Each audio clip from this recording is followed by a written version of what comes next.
International criminal court ഒരാളെ കുറ്റവാളിയായി അറിയിച്ചു കഴിഞ്ഞാൽ കുറ്റവാളിയായി അറിയിച്ചയാൾ ഇന്റർനാഷണൽ ക്രിമിനൽ കോർട്ടിന് താഴെയുള്ള രാജ്യങ്ങളിലേക്ക് പോവുകയാണ് എന്നുണ്ടെങ്കിൽ ആ രാജ്യം കുറ്റവാളിയായി അറിയിച്ച ICC കുറ്റവാളിയായി അറിയിച്ച ആളെ അറസ്റ്റ് ചെയ്ത് ICCയിൽ ഏൽപ്പിക്കണം. പക്ഷെ ഇതിലും വ്യത്യസ്തമായിരിക്കാൻ റഷ്യൻ പ്രസിഡന്റായ പുടിന് മാത്രമേ സാധിക്കുകയുള്ളൂ. ഓൾറെഡി ഈ റൂൾസ് ബ്രേക്ക് ചെയ്താണ് സൗദി അറേബ്യയ്ക്കും അതുപോലെ തന്നെ UAEയിലേക്കും പോയിട്ടുണ്ടായിരുന്നത്. ഇപ്പോൾ അതേ പുടിൻ തുർക്കിയിലേക്ക് പോകുന്നു. ഇന്റർനാഷണൽ ക്രിമിനൽ കോർട്ട് കുറ്റവാളിയായി അറിയിച്ച ഒരാൾക്ക് എങ്ങനെ നാറ്റോ രാജ്യങ്ങളിലേക്ക് പോകാൻ പറ്റുമെന്നതാണ് ഈ ഒരു വീഡിയോയിലൂടെ വളരെ വ്യക്തമായി അറിയാൻ പോകുന്നത്. വീഡിയോയിലേക്ക് പോകുന്നതിന് മുമ്പ് ഇതുവരെ ചാനൽ സബ്സ്ക്രൈബ് ചെയ്യാതെയാണ് കാണുന്നതെങ്കിൽ ചാനൽ ഒന്ന് സബ്സ്ക്രൈബ് ചെയ്യുക.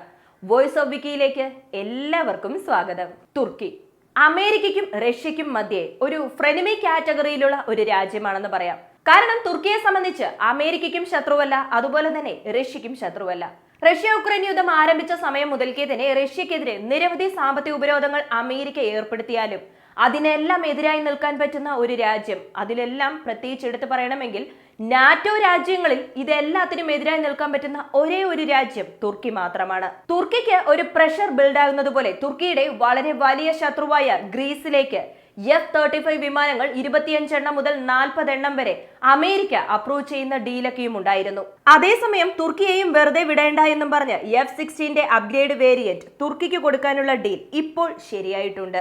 ഓൾറെഡി തുർക്കിയുടെ പക്കൽ ഏകദേശം 70 F-16 ഉണ്ട്. ഇതെല്ലാം പഴയ ടൈപ്പാണ്. സോ അതെല്ലാം ബ്ലാക്ക് 70 അളവിന് അപ്ഗ്രേഡ് ചെയ്യാനുള്ള എല്ലാ അപ്ഗ്രേഡ് കിറ്റ് അമേരിക്ക തുർക്കിക്ക് കൊടുത്തിരിക്കുന്നു. ഇനി അഥവാ റഷ്യയിൽ നിന്നും വാങ്ങിയ എയർ ഡിഫൻസ് സിസ്റ്റമായ S-400 തുർക്കി അമേരിക്കയ്ക്ക് കൊടുത്തു കഴിഞ്ഞാൽ അമേരിക്കയുടെ F-35 ഡീലിൽ തുർക്കിയെയും ഉൾപ്പെടുത്താമെന്ന സംസാരം ഉയർന്നപ്പോഴാണ് തുർക്കി മറ്റൊരു കാര്യം പുറത്തുവിട്ടത്. മറ്റൊന്നുമല്ല, ഞങ്ങൾക്ക് F-35 വേണ്ട, S-400 തന്നെ മതി എന്നതാണ്. കാരണം ഗ്രീസിലേക്ക്, തുർക്കിയുടെ ഏറ്റവും വലിയ ശത്രുവായ ഗ്രീസിലേക്ക് വളരെ പെട്ടെന്ന് തന്നെ F-35 വിമാനങ്ങൾ എത്തും. അതേ സമയത്ത് തന്നെ തുർക്കിയുടെ പക്കലും ഈ F-35 വിമാനങ്ങൾ വരുന്ന സമയത്ത് രണ്ട് രാജ്യങ്ങൾക്കും ഒരു പവർ ഇംബാലൻസ് ഉണ്ടാകുമെന്ന് പറയാം. കാരണം ഈ F-35 വിമാനങ്ങൾ രണ്ട് രാജ്യങ്ങളിലും ഉള്ളപ്പോൾ ഒരു അപ്പർ ഹാൻഡ് രണ്ട് രാജ്യങ്ങൾക്കും ഉണ്ടാവില്ല. അതുകൊണ്ട് തന്നെ തുർക്കി F-35 വിമാനങ്ങൾക്ക് പകരം റഷ്യയിൽ നിന്നും റഷ്യയുടെ എയർ ഡിഫൻസ് സിസ്റ്റമായ S-400 അധികമായി വാങ്ങാമെന്ന തീരുമാനത്തിലെത്തുന്നു. സോ അങ്ങനെ റഷ്യയുടെ പക്കൽ നിന്നും S-400 എയർ ഡിഫൻസ് വാങ്ങുന്ന സമയത്ത് തുർക്കിയുടെ പക്കലുള്ള air defence system wise upper ഹാൻഡും അല്ലെങ്കിൽ ഒരു അഡ്വാൻറ്റേജ് തുർക്കിക്ക് ഉണ്ടാകും. അതേപോലെ തന്നെ തുർക്കിയും ഗ്രീസും തമ്മിൽ എന്തെങ്കിലും ഒരു പ്രശ്നം വരികയാണെന്നുണ്ടെങ്കിൽ തുർക്കിയുടെ കൈ ഉയർന്നു തന്നെ നിൽക്കും. ഫൈറ്റർ ജെറ്റ് അധികമായി തുർക്കിയുടെ പക്കൽ ഇല്ല എന്ന് വരുമ്പോഴാണ് അവരുടെ 5th ജെൻ എയർക്രാഫ്റ്റ് ആയ കോൺ വരുന്നത്. ഈ വിമാനങ്ങൾ 2030 തന്നെ അതിന്റെ പ്രോട്ടോടൈപ്പ് നിർമ്മിച്ച് ടെസ്റ്റിംഗ് ഒക്കെ കഴിഞ്ഞ് അതിനുശേഷം 1-2 എയർക്രാഫ്റ്റ് അവരുടെ സേനാ വിഭാഗത്തിൽ ഉൾപ്പെടുത്തുമെന്ന് പറഞ്ഞിട്ടുണ്ട്. 2030 ശേഷം അതിന്റെ സീരിയൽ പ്രൊഡക്ഷൻ ആരംഭിക്കുമെന്നും പറയുന്നു. അതിനിടയിൽ ഒരു ചെറിയ ഗ്യാപ്പ് ഉണ്ടല്ലോ. ഈ ഗ്യാപ്പിൽ യൂറോ ഫൈറ്റർ ടൈഫൂൺ വാങ്ങിയാലോ എന്ന ആലോചനയിൽ തുർക്കി ഉണ്ട് എന്ന വിവരവും പുറത്തു വന്നിട്ടുണ്ട്. ഇത് ഗ്രീസിനെതിരെ തുർക്കിക്ക് ഒരു വലിയ അഡ്വാൻറ്റേജ് തന്നെയാണ്. F-35 എന്നത് 5th ജെൻ എയർക്രാഫ്റ്റ് ആണ്. എന്നാൽ യൂറോ ഫൈറ്റർ ടൈഫൂൺ എന്നത് 4.5th ജെൻ എയർക്രാഫ്റ്റ് ആണ്. കൂടാതെ ഞാൻ പറഞ്ഞിട്ടുണ്ടായിരുന്നല്ലോ, തുർക്കിയുടെ പക്കലുള്ള പഴയ F-16 ഒക്കെ ഇപ്പോൾ അപ്ഡേറ്റ് ചെയ്തുകൊണ്ടിരിക്കുന്നു, അല്ലെങ്കിൽ വലിയ രീതിയിൽ മോഡിഫൈ ചെയ്തുകൊണ്ടിരിക്കുന്നു എന്ന്. അതുമാത്രമല്ല, റഷ്യയുടെ പക്കൽ നിന്നും S-400 എയർ ഡിഫൻസ് സിസ്റ്റം അധികമായി വാങ്ങുന്നു. കൂടാതെ ഈ F-16 മോഡിഫൈ ചെയ്യുന്നു. ഇങ്ങനെയൊക്കെ വരുമ്പോൾ ഗ്രീസിനെതിരെ തുർക്കിക്ക് വളരെ വലിയ അഡ്വാൻറ്റേജ് ആണ് ഉണ്ടാകുന്നത്.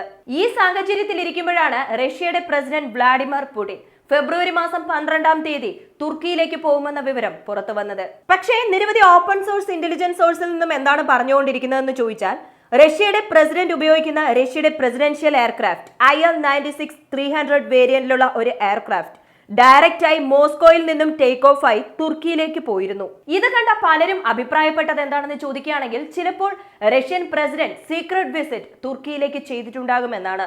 ഒരു എയർക്രാഫ്റ്റ് റഷ്യയിൽ നിന്നും തുർക്കിയിലേക്ക് പോയി എന്ന് പറയുമ്പോൾ അതിൽ പുടിൻ ഉണ്ടാകുമെന്ന് ഉറപ്പ് പറയാൻ പറ്റുമോ എന്ന് ചോദിക്കുകയാണെങ്കിൽ, ഈ മോഡലിൽ IL-96 മോഡലിൽ ഏകദേശം 5 ടൈപ്പ് ഉണ്ട്. അതിൽ ഒരെണ്ണം മാത്രമാണ് റഷ്യൻ പ്രസിഡന്റ് ഇപ്പോൾ ഉപയോഗിച്ചുകൊണ്ടിരിക്കുന്നത്. ഈ വിമാനത്തിൽ, ഇപ്പോൾ പോയ വിമാനത്തിൽ പുടിൻ ഉണ്ടായിരിക്കാനുള്ള സാധ്യത വളരെ കുറവ് തന്നെയാണ്. എന്നാൽ വരും ദിവസങ്ങളിൽ ഉറപ്പായും വ്ളാഡിമിർ പുടിൻ തുർക്കിയിലേക്ക് യാത്ര പോകുന്നുണ്ട് എന്നത് ക്രെംലിൻ തന്നെ ഒഫീഷ്യലായി പുറത്തുവിട്ടിട്ടുണ്ട്. തുർക്കിയും റഷ്യയും തമ്മിൽ നിരവധി ചർച്ചകളും നടക്കാൻ സാധ്യതയുണ്ട്. ഈ ചർച്ചകളൊക്കെ എന്തിനാണ് എന്ന് ചോദിക്കുകയാണെന്നുണ്ടെങ്കിൽ കരിങ്കടലിലെ ധാന്യ കയറ്റുമതി ഡീൽ എന്ന് പറയാം. കരിങ്കടലിൽ നടക്കുന്ന ധാന്യ കയറ്റുമതി ഡീലാണ് ഈ റഷ്യ ഉക്രൈൻ യുദ്ധത്തിൽ റഷ്യയ്ക്ക് ഒരു സ്ട്രാറ്റജിക്കൽ അഡ്വാൻറ്റേജ് കൊടുത്തത്. ഉക്രൈനിൽ പ്രഷർ ബിൽഡ് ചെയ്യാനായിട്ട് കൊടുത്തത് തന്നെ ഈ കരിങ്കടലിൽ നടക്കുന്ന ധാന്യ കയറ്റുമതിയാണ്. ഈ ധാന്യ കയറ്റുമതി ഡീലിൽ നിന്നും റഷ്യ പുറത്തു വന്നതൊക്കെയും നമുക്കറിയാം.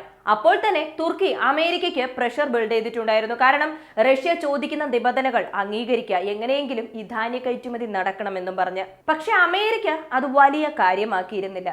പിന്നെ എന്തുകൊണ്ട് തുർക്കിക്ക് ഇത്രയും വലിയ ആവേശം എന്ന് ചോദിക്കുകയാണെന്നുണ്ടെങ്കിൽ, ഈ കരിങ്കടലിൽ നിന്നും കപ്പലുകൾ പുറത്തു വരണമെന്നുണ്ടെങ്കിൽ തുർക്കിഷ് സ്ട്രേറ്റ് വഴി വേണം വരാൻ. അങ്ങനെ വരുന്ന കപ്പലുകളിൽ നിന്നും ടോള് വാങ്ങിക്കുന്നുണ്ടായിരുന്നു തുർക്കി. അങ്ങനെ ഈ ഒരു ടോളിൽ നിന്നും തന്നെ കുറച്ച് ഇൻകം തുർക്കിക്ക് ലഭിക്കുന്നുണ്ട് എന്ന് തന്നെ പറയാം. അതുമാത്രമല്ല, കരിങ്കടലിലെ യുദ്ധം ഇൻഡയറക്റ്റ് ആയി തുർക്കിയെ ബാധിക്കുന്നുണ്ട് എന്ന് തന്നെ പറയാം. തുർക്കിയുടെ ഒരു മാസ്റ്റർ മൈൻഡ് പ്ലാൻ ഇവിടെയുണ്ട് എന്ന് പറയാം.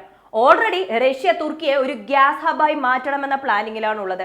അങ്ങനെ വരുന്ന സമയത്ത് റഷ്യയുടെ ഗ്യാസ് ആയിക്കോട്ടെ, പെട്രോളിയം ആയിക്കോട്ടെ, ഇതെല്ലാം യൂറോപ്പ് യൂണിയനിലേക്ക് പോകും. യൂറോപ്പ് യൂണിയനിലുള്ള ഒരു രാജ്യവും അധികമായ പെട്രോളിയം അതുപോലെ തന്നെ നാച്ചുറൽ ഗ്യാസ് ഒന്നും റഷ്യയുടെ പക്കൽ നിന്നും വാങ്ങുന്നില്ല എന്നാണ് പറയുന്നത്. എന്നാൽ അത് തെറ്റാണ്. കാരണം ബ്ലാക്ക് മാർക്കറ്റ് വഴി ഇൻഡയറക്റ്റ് ആയി റഷ്യയിൽ നിന്നും തന്നെ ഈ പെട്രോളിയം അതുപോലെ ഗ്യാസ് ഒക്കെയും യൂറോപ്പ് യൂണിയൻ രാജ്യങ്ങൾ വാങ്ങുന്നുണ്ട്. സോ ഇൻഡയറക്റ്റ് ആയിട്ട് ചെയ്യുന്നതിനെ തുർക്കിയെ മുൻനിർത്തി ഡയറക്റ്റ് ആയിട്ട് ചെയ്യാമെന്ന് വിചാരിക്കുന്നു.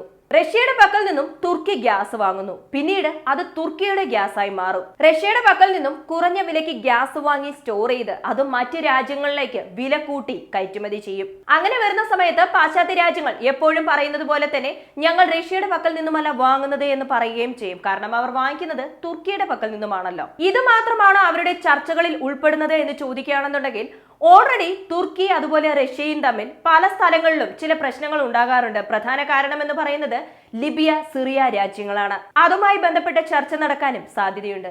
സോ നാറ്റോ രാജ്യങ്ങളിൽ തുർക്കി കുറച്ച് വ്യത്യസ്തമാണ്. മറ്റ് രാജ്യങ്ങൾ റഷ്യക്ക് അനുകൂലമായി പ്രവർത്തിക്കുമ്പോൾ പ്രശ്നമുണ്ടാക്കുന്ന അമേരിക്കയ്ക്ക് ഇതുവരെ തുർക്കിയെ ഒന്നും ചെയ്യാൻ പറ്റിയിട്ടില്ല. ഇനി ഇന്റർനാഷണൽ ക്രിമിനൽ കോർട്ടിന്റെ ആ ഒരു റൂളും ബ്രേക്ക് ചെയ്ത് കഴിഞ്ഞാൽ റഷ്യ വിജയിച്ചുകൊണ്ടിരിക്കുന്നു എന്നത് കൃത്യമായി മനസ്സിലാകും. നാറ്റോ രാജ്യങ്ങൾക്കുള്ളിലും പുടിന് ഈസിയായി പോയി വരാമെന്ന രീതിയിലാകും. മറ്റൊരു ഭാഗത്ത് അമേരിക്കയുടെ പ്രശസ്തനായ ഒരു ജേർണലിസ്റ്റ് ടക്കർ കാൾസൺ 2 ദിവസം മുമ്പ് മോസ്കോയിലേക്ക് പോയി പുടിനുമായി 1 മണിക്കൂർ സ്പെൻഡ് ചെയ്തു എന്ന വാർത്ത പുറത്തു വന്നിരുന്നു. ഈ ഒരു സമയത്ത് ഇദ്ദേഹം പുടിനുമായി മീറ്റ് ചെയ്തതും റഷ്യയിലേക്ക് പോയതും ഒരു ആവേശം ഉണ്ടാക്കിയിട്ടുണ്ട്. കാരണം ഇദ്ദേഹം ഒരു പ്രോ റിപ്പബ്ലിക്കൻ ആണ്. അതായത് ബൈഡൻ അഡ്മിനിസ്ട്രേഷന് എഗൻസ്റ്റായും ട്രംപിന് സപ്പോർട്ടായും പ്രവർത്തിക്കുന്നയാൾ. ഓൾറെഡി ട്രംപ് പ്രസിഡന്റായി വന്നു കഴിഞ്ഞാൽ ഉക്രൈന് പോകുന്ന സഹായങ്ങളെല്ലാം മുഴുവനായും അവസാനിക്കുമെന്ന് പറയുന്നുണ്ട്. മാത്രമല്ല, പുടിന് അനുകൂലമായ രീതിയിൽ പ്രവർത്തിച്ചാലും ആശ്ചര്യപ്പെടാനില്ല.